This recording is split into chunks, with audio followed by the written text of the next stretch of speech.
আমাদেরই প্রভু এক নবীর উম্মত, জীবন বিধানে ওই শিবানী কোরআন। তবে কেন এক নাও হে মুসলমান, এক হও করে আহ্বান। ঠিক কিনা?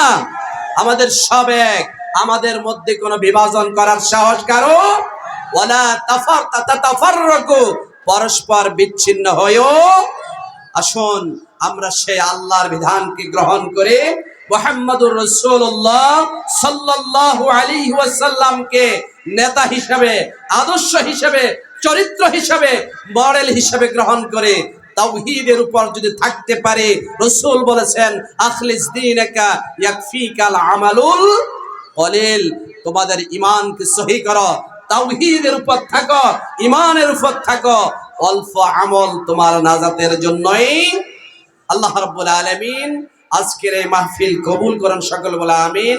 শারীরিকভাবে খুবই অসুস্থ, শুধু নাম বলছি বিদায় স্টেজে উঠেছি, দোয়া করবেন আল্লাহ রাব্বুল আলামিন যেন সুস্থ করে দেয়। আসসালামু আলাইকুম ওয়া রাহমাতুল্লাহি ওয়া বারাকাতুহু। আলহামদুলিল্লাহ, মহাতারাম মাওলানা হাফেজ মঞ্জুরুল হাসান সাহেবকে আজকের মাহফিলের পক্ষ থেকে আন্তরিক মোবারকবাদ, ধন্যবাদ। এখন সালাতুল ইশার আজান হবে।